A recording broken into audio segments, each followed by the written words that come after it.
stay with the yes. The first slide. Thank you so much, Professor Dr. Datta, the the executive chair of the CBER, my session chair, Professor Garik Das. And here I start with my presentations, which is evolving the human resource management processes and interventions as the new paradigms shaped by the entrepreneurship, knowledge management, and the social network analysis. Now, there's quite a bit of material on our board actually to handle. If I can deconstruct this, then I would say that if you can focus on these keywords called entrepreneurship, knowledge management, and the social media analysis, I guess that probably would serve the purpose. And then we immediately will be able to fly through these presentations. I've been keeping a close eye on the human management and I'm intrigued by the new theories that are surfacing. And some point of time, I'm thinking that why even this human resource management is not being replaced by larger discipline called social science. But probably there are many other aspects that we have to keep this as a discipline. And here probably one of the presentation probably would contribute to it to a great extent. If you can go to my abstract, which is the first slide, yes. So that's the abstract. Here, what I primarily want to explore is when you talk about entrepreneurship, today the nature of the entrepreneurship has changed. You can be in a full-time job or a contractor, and you still can be counted as one of the key stakeholders of the companies. Look at the rise of all these industry captains who have become stakeholders. So there is a concept called intrapreneurship. So where the organization is actually working very closely with you, and finally making you a part of the shareholder. So you have the share apart from your monthly emoluments. So that is one. Number two is the knowledge management, which if you see our history of knowledge management of about 3.5 decades, or probably you can say the emergence of the PC with the IBM. So that's about approximately 4 decades. It has changed. The way we manage our knowledge-based outputs through a goal-setting process is a HR domain. There are a lot of complexities in this because the multiple stakeholders, their interrelationship is being defined continuously.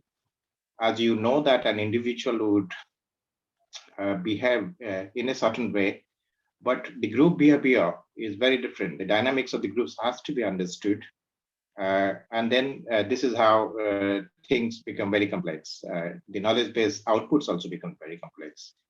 The third part, if you see, is of course where I talked about the social network analysis. And why I say this because here I'm really going to take you through the process of the social networking analysis and how it has become an integral part of the goal-setting processes, which leads us to some kind of a knowledge-based outputs.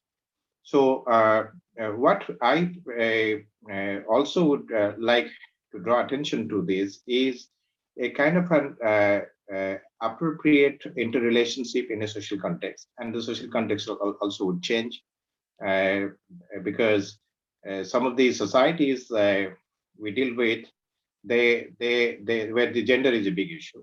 If you look at the women labor's participations, workforce participations in an economy, which probably is much less in Asia than compared to these Scandinavian countries. So hence that would change this entire debate of a social context. So there are many of these also would keep on defining this. Okay, now from these, I try to work out a direction that would lead us to the interpretations of these various variants, such as your knowledge management templates and tools, the expected gender roles of the social actors, the way you allocate resource for a project, or how the knowledge workers would assume their roles within this changing paradigm. So, hence all these variants I try to explain through a social network theories, and obviously, but we have to understand the limitations of these theories in explaining such complexities. So, if you can go to the good that the research assumption slide has come up. So, no, let's go stay with the research. Thank you so much. So the assumptions, that can be wrong, but at least it gives you a foothold that how we explore through these major complexities. And particularly here, I would like to explore the symbiotic relationship between the human resource and the unitarism. Now, unitarism actually has a lineage from the political unitarism, and that's a kind of a very complex process when we talk about unitarism. Is that that how it is a perspective on the employment that emphasizes on the shared interest of all the stakeholders or the members of an organization. So here it assumes that there are compatible goals, they have a common purpose. If they don't have, they really have to find a common purpose and a single unitary interest, which means that if managed effectively, the organization will function harmoniously. So hence the symbiotic relationship between the human resources and unitarism.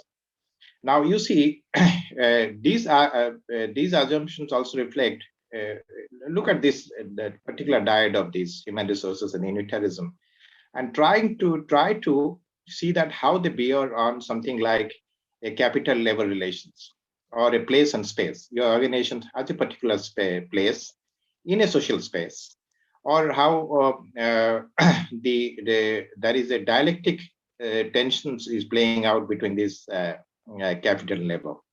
Now, from there, I would like to go to my next slide, which is particularly talking about the research questions that we do. Is how do you able to objectify this? See, how do you say in a goal setting processes? How do you apply this objective criteria? And then go to the effective management of interrelationship. And third is the social networking analysis perspective can be aligned to the various HR parameters, such as the performance appraisals, reward systems, the way you nurture the human capital in an organization. And finally, you see this knowledge management context towards creation and sharing of the knowledge, where now we would be able to form or link this to the various stakeholders, entrepreneurial or intrapreneurial, which I already explained what is the difference between entrepreneurial and intrapreneurial. Now, the next question, and that the next slide would be about that. Now, what way I look forward to contribute is I'm not largely obsessed with finding a smart Alex technology solutions, but rather I would like to explore the social dimension. So that social dimension is somehow missing in most of these discourses that we come across, and that has to be, I intend to explore through the social network analysis. Now, in doing so, we are looking at some of these things like the knowledge sharing processes that obviously would owe to a certain kind of a social structure, and which is very critical in terms of building a work-related community. And then within this also, you see why this discourse is also becoming complex is that the organizations are not a kind of a